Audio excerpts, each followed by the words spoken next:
was Firmino's flick over him, bro. I still can't get over Hey, that. Bro! Hey, how was your flick on Sunday, boy? His biceps are too big there. Bruh, what you mean? Check, I'll need a double. So I'm here with the O's. So starting from the right, it's Naz representing Liverpool. My man Ossie here.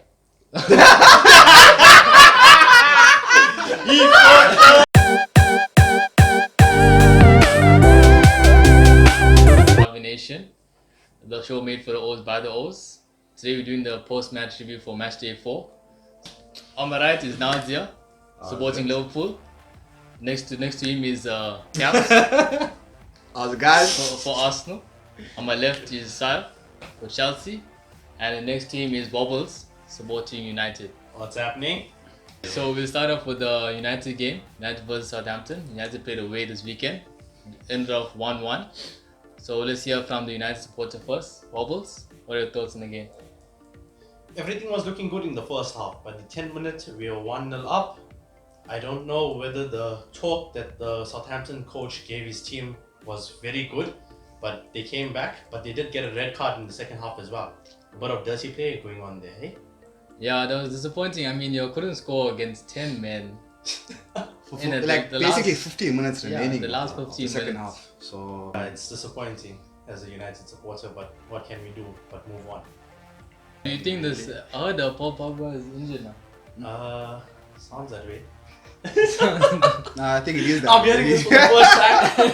I'm hearing this for the first time. Yeah. A little bit of a So speech. basically, Paul Pogba is injured, by the way. Guys, this is And why we injury. need. This is why we need real supporters. Any other comments for the game? Determined to actually win the first half. They actually led 1-0, like Bob mentioned. Second half, there I think they just lost composure. I think it got to them a bit. I think they lost their shape a little bit as well as the half progressed. And the header from Yannick Vestergaard, I think that dampened their hopes of actually getting a W over there at St. Mary's.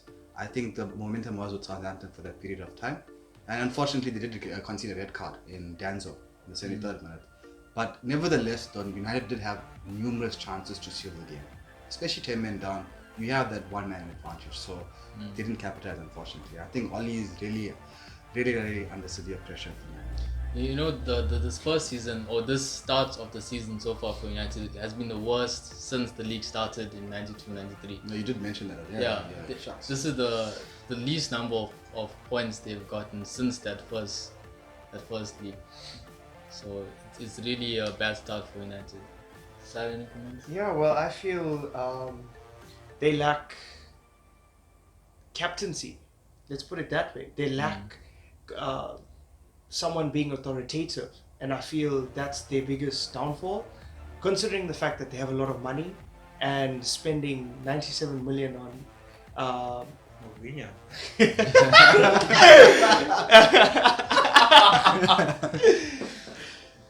yeah, take it again. Right. So considering the fact that they spent 97 million euros on Harry Maguire, and for me that wasn't really an impactful decision. Yeah. Okay. Naz, anything comments on your rivals? What rivals? Any rivals? But, oh, if you mean United, give them a break. They got a new coach. I mean, you need some time to get used to the league. He used to be a player.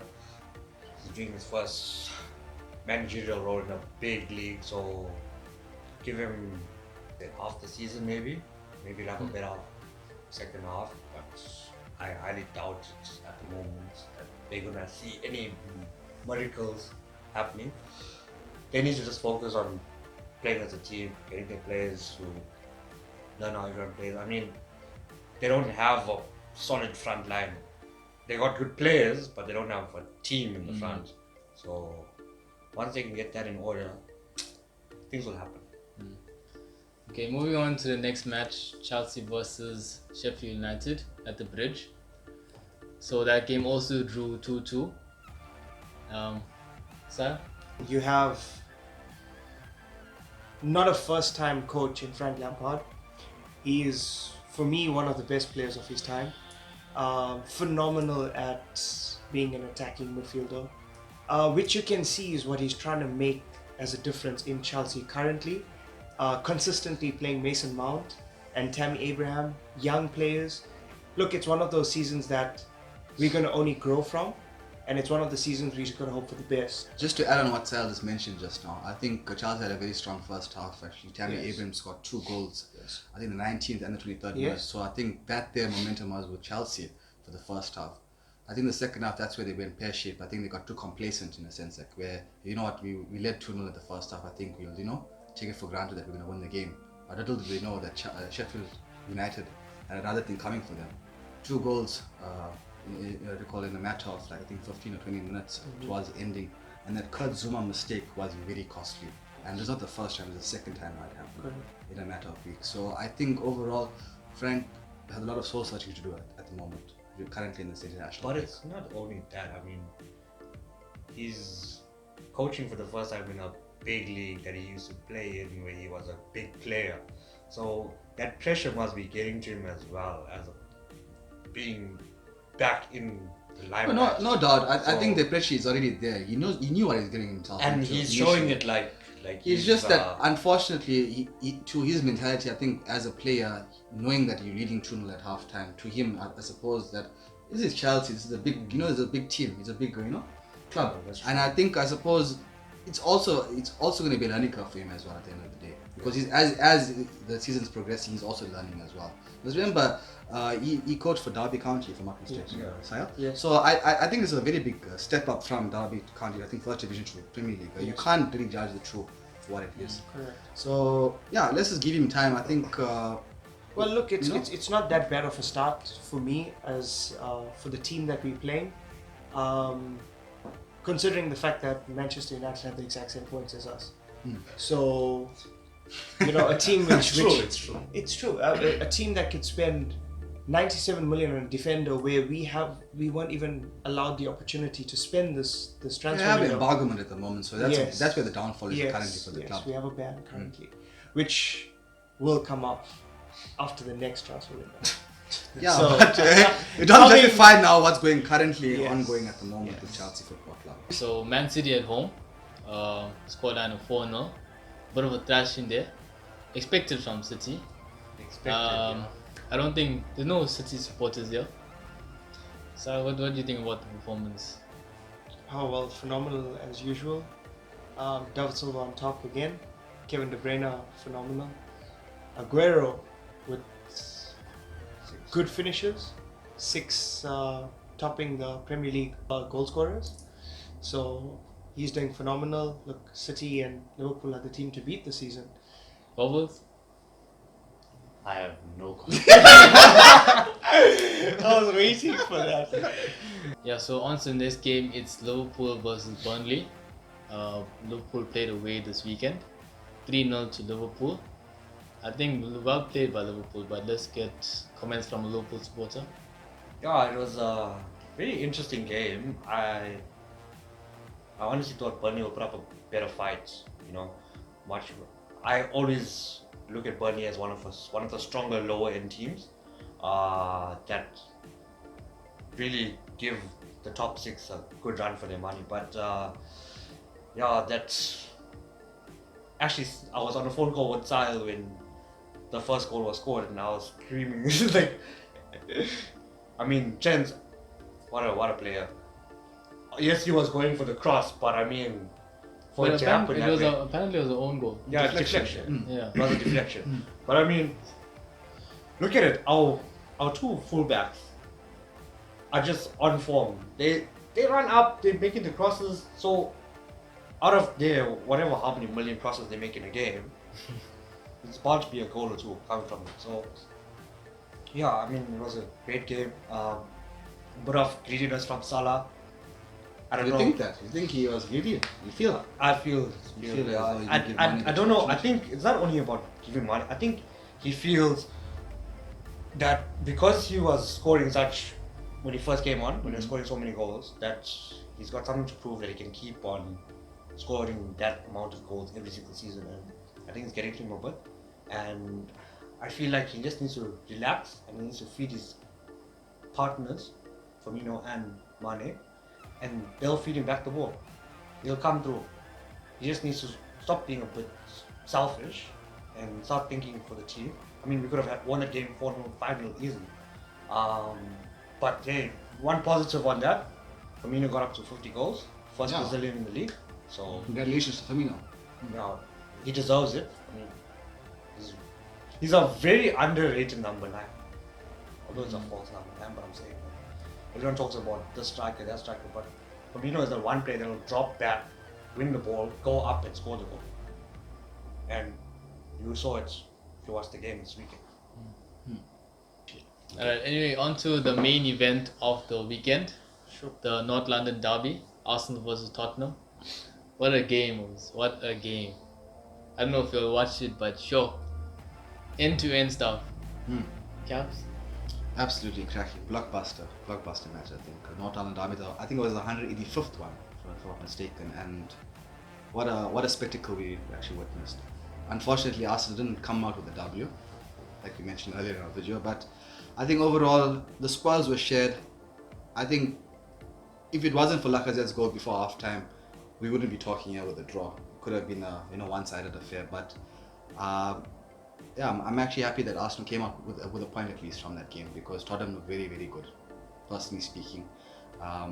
There's a lot of things that Arsenal can work towards after the international break.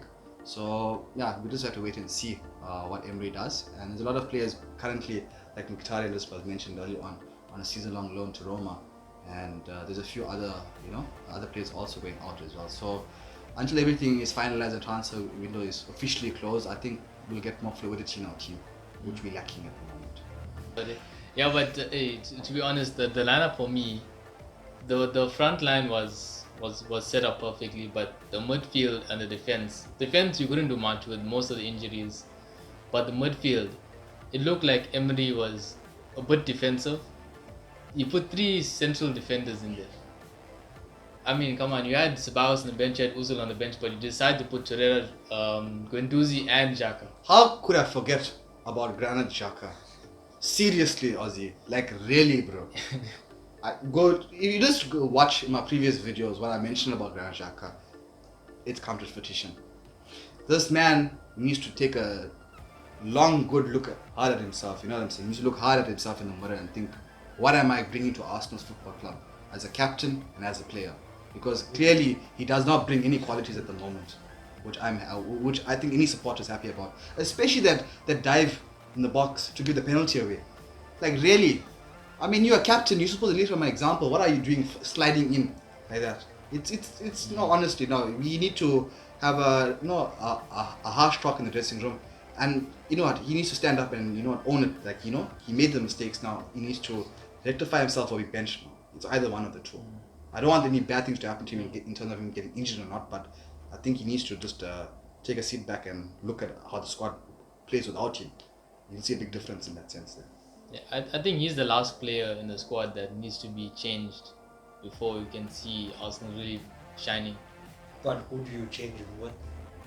Honestly, my lineup for the midfield would be Guendouzi, Torreira and Ceballos. Yeah, I think Ceballos will add. But how do you all feel about Guendouzi? Because I feel he's still too young. But he was the man of the match. I think he's really coming leaps and bounds. He was man of the match. And he got called up to the France squad because of Paul Burger's injury. Yeah, he created the second goal for us. Especially that pass to Aubameyang and that finish. What a finish, Aubameyang, my man. Yo.